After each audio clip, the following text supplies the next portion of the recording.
Преврати разговор в искусство. Скрытые техники сделают вас настоящим магом общения с женщинами. Есть несколько простых правил, которые помогут тебе наладить правильное общение с женщинами. Они не сложны, но многие мужчины о них не знают или просто забывают. В этом видео я расскажу тебе об этих правилах, а также поделюсь несколькими секретными фишками, которые сделают твое общение с женщинами еще более успешным. Примени их, и женщины будут тянуться к тебе на уровне инстинкта. Но прежде всего я хочу обратить твое внимание на два важных постулата, которые должен знать и помнить каждый мужчина. Первое. Общаясь с женщиной, не нужно пытаться ее заинтересовать.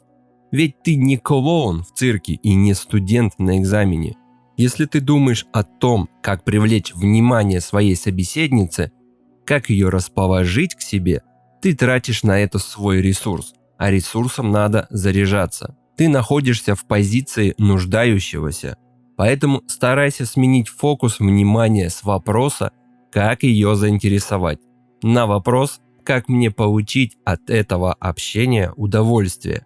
И второе, многие мужчины думают, что для того, чтобы привлечь женщину, нужно обсыпать ее подарками, помогать ей во всем и делать ей комплименты. Но это совершенно не так. Женщина должна любить тебя за то, кто ты есть, а не за то, что ты можешь ей дать. Я уже не раз говорил об этом на своем канале, но повторюсь.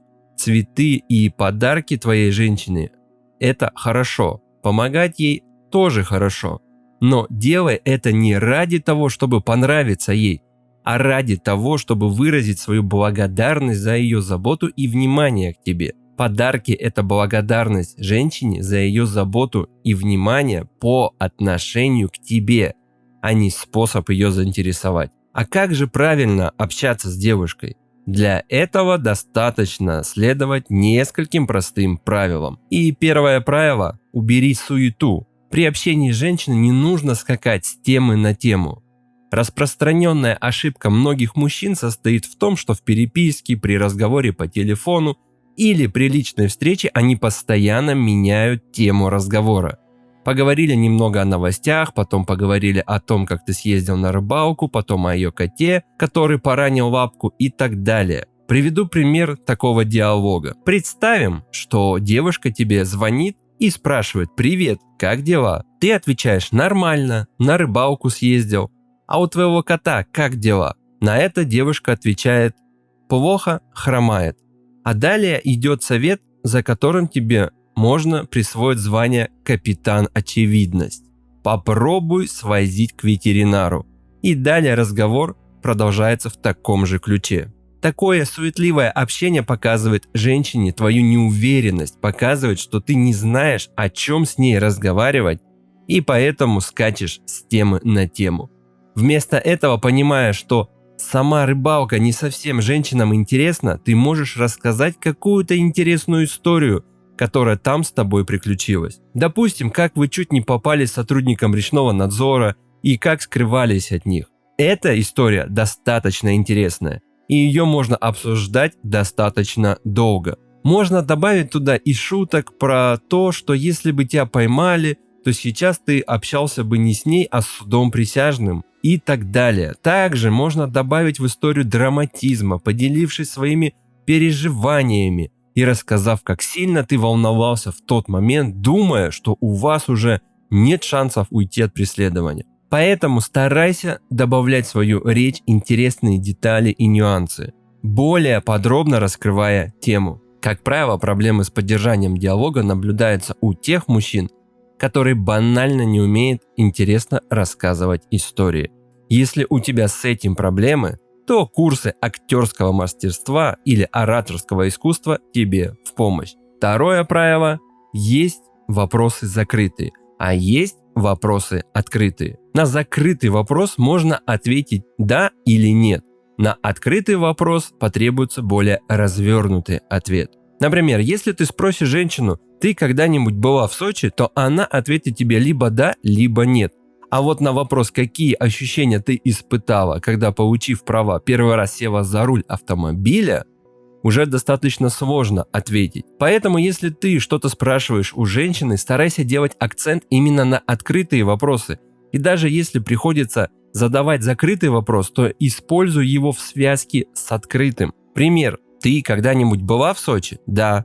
И что там тебе больше всего понравилось? В этом примере первый вопрос закрытый, а второй открытый. И на него девушка ответит уже более развернуто. Но я напоминаю, что в общении старайся делать ставку не на тактику допроса, когда ты следователь уголовного розыска с 20-летним стажем, а именно на диалог, когда ты что-то рассказываешь или вы что-то обсуждаете. Открытые вопросы – это всего лишь вспомогательный инструмент.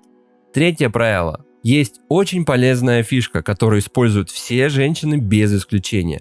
Это провокации, которые ставят мужчину в неудобное положение. Допустим, на одном из первых свиданий, когда дело даже до поцелуя не дошло, женщина может попросить мужчину что-то ей купить или дать денег. И он должен будет либо оправдываться, почему не может выполнить ее просьбу, либо, перешагнув через чувство собственного достоинства, удовлетворить требования женщины. Хотя до этого у мужчины было железное правило, что он дарит подарки женщине только после секса. На стадии серьезных отношений, когда ее партнер на протяжении часа не брал трубку, женщина может сказать: «Рассказывай, почему ты мне так долго не отвечал? С любовницей был?» И мужчина должен оправдываться. Кстати, пиши в комментариях, с какими женскими провокациями тебе приходилось сталкиваться, как ты на них реагировал и что ты отвечал женщинам. Но как ты уже понял, фишку с провокациями можешь использовать и ты. Допустим, когда на свидании вы обсуждаете чью-то историю отношений, где девушка ради своего мужчины переехала в другую страну, ты можешь в шутку спросить свою женщину: «А на что ты готова ради меня?» Такой шутливый вопрос поставит женщину в неудобное положение.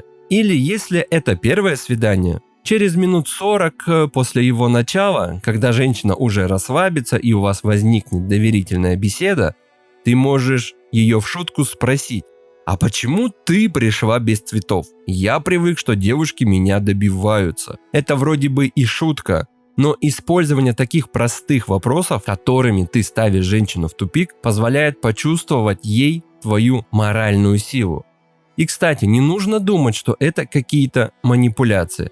Это всего лишь элемент игры. Правило четвертое. Мало кто об этом задумывается, но через свою речь ты себя сам презентуешь. И благодаря твоим историям и даже твоим оговоркам женщина составляет о тебе впечатление.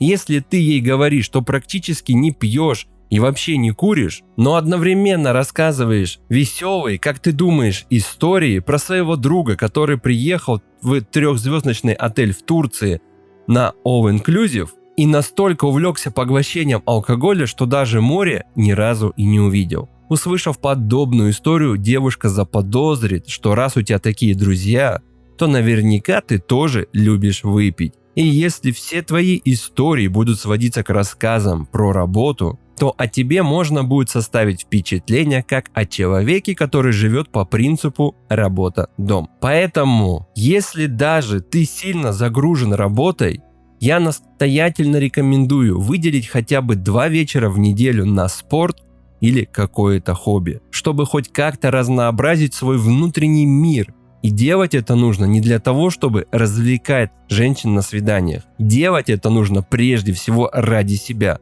чтобы получать от жизни удовольствие, а не только деньги зарабатывать. И правило 5. Как избегать неловких пауз в общении. Прежде всего, даже если в вашем общении возникла такая пауза, не нужно сразу же о чем-то стараться спросить женщину. Так как в таком случае, увидев, что ты суетишься, женщина поймет, что ты не уверен в себе. Вместо этого, если ты не знаешь, что сказать, лучше подожди, помолчи, посмотри на нее. Можешь посмотреть ей в глаза и улыбнуться. Этим ты продемонстрируешь свою уверенность в себе, и тогда девушка сама попытается с тобой заговорить. А чтобы пауз в общении не возникало, есть простая фишка. Когда ты о чем-то рассказываешь, нужно давать зацепки в речи и стараться не отвечать односложно.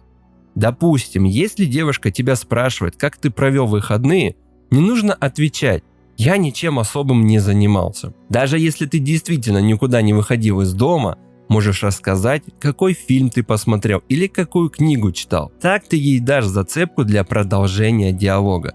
И девушка сможет тебя спросить, что за книга или что за фильм, и у вас уже будет о чем пообщаться. Поэтому всегда старайся давать зацепки в речи. Ну и, конечно же, старайся обсуждать темы, которые интересны и тебе, и женщине. Если ты расскажешь историю, как переустанавливал Windows на компьютере, вряд ли эта история заинтересует кого-то, кроме твоего друга-айтишника.